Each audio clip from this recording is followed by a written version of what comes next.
How do demons come in? Some have asked how evil spirits come in. You have to know that the devil is a strategist. He chooses the weakest moment and the weakest place to attack the redeemed. Welcome to Grace Digital Presentation. In this video, we will simply describe 6 examples of moments or places of this weakness through which these spirits habitually gain access to human personalities. Number 1, emotional shock or sustained emotional pressure. 1 Peter 3 verse 6 tells us, as Sarah obeyed Abraham, calling him Lord, whose daughters you are if you do good and you're not afraid with any terror. The apostle explains to us here that women may qualify as daughters of Sarah if they do what is good and aren't afraid with terror. Another translation of the word terror is intimidation. Men and women are subject to various forms of emotional pressure. For example, an unplanned yielding to the passionate excitement of sexual desire can open up a door to a spirit of lust. Indulging in these sexual fantasies and watching dirty movies can have the same effect. They use this opportunity to come in. From that moment, the young person is subjected to the spirit of lust that is unlike his character or her character. It might also be a sudden surge of emotion. It may also be constant, unrelenting pressure. A man or woman may lose their employment for many weary months. This may cause a lot of time spent brooding over the inability to provide for the family. This can affect this individual in many ways. For example, a remark from the children may provoke an outburst, which will leave an opening for the spirit of anger to enter. This dark, brooding period of sadness can also open this individual to a spirit of hopelessness. Or a parent that seeks to protect their children from problems, which could be both imaginary and real, may project a spirit of anxiety on the youngster until the evil spirit takes over the child. There are various forms of pressures and shocks which people may be subjected to. However, these few illustrations may alert you to this form of attack and help you to build your defenses against it. Number 2, other negative prenatal influences. Other evil forces may also affect a child when they are yet to be born. A mother may resent or intensely dislike the baby in her womb. Perhaps the father is responsible.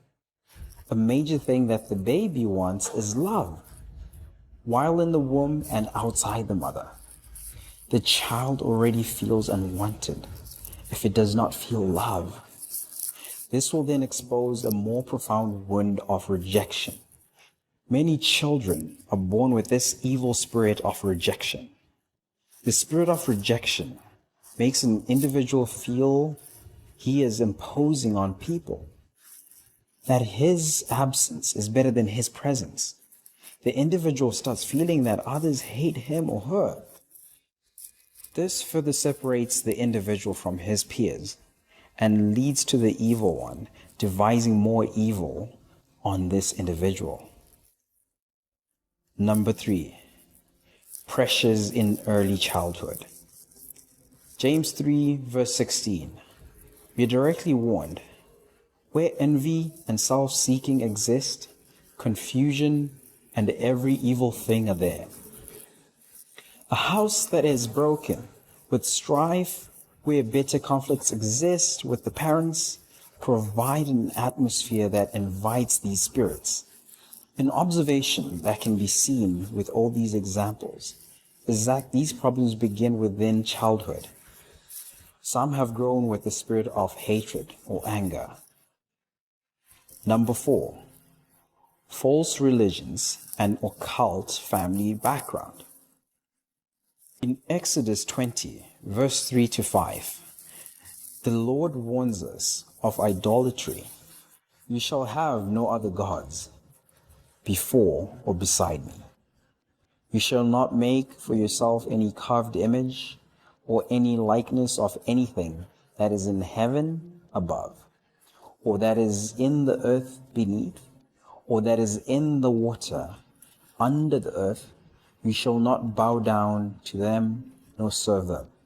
For I, the Lord your God, I am a jealous God, visiting the iniquity of the fathers on the children to the third and fourth generations of those who hate me. God gives us warnings against all forms of false religions. The consequences of these sins can extend to 4 generations. If we count back 4 generations, we have 2 parents, 4 grandparents, 8 great-grandparents, 16 great-great-grandparents. This is a total of 30 ancestors. This is a huge connection that we are tied to. None of us can guarantee that none of our 30 ancestors took part in the occult or false religions. This influence can begin while in the womb, as nothing is weaker or more helpless than an unborn child. Number 5, sinful habits. Sometimes taking a single act may open up a way for these spirits. The decision of Judas Iscariot to betray the Lord Jesus Christ is such an act. When he went out from the supper, Luke writes, then Satan entered Judas. Luke 22, verse 3. Judas opened a door that could not close. When we find such things in our lives, we need to ask God for forgiveness. Satan is a legal expert. And when some sinful act has opened the way for a spirit, it needs to be cancelled by God's forgiveness. Any act of deliberate wrongdoing opens a way for the demon. Many such acts are possible. Telling a premeditated lie, for instance, or shoplifting.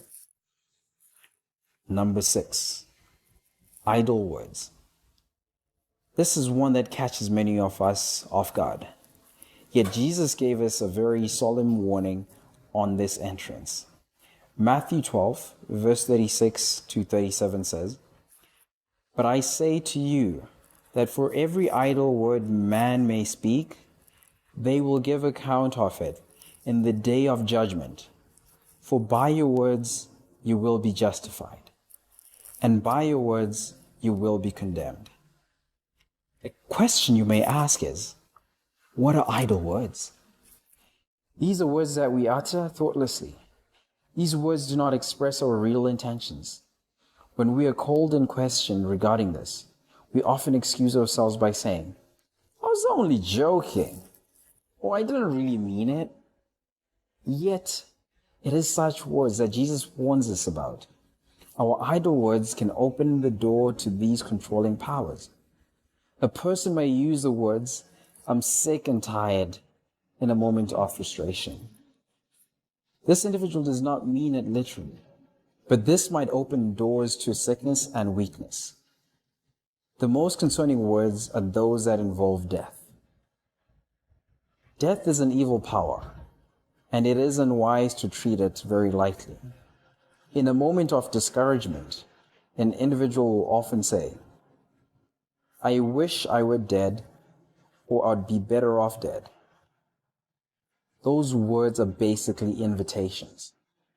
We need to be careful in the catchy songs that we sing.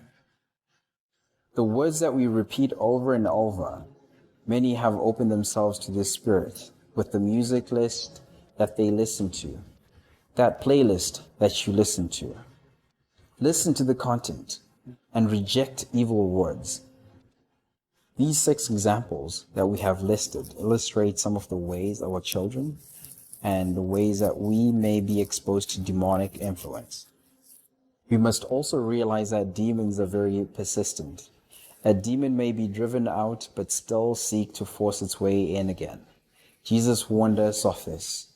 When a person commits himself to Jesus as his Lord, he can look to Jesus for supernatural power to keep demons out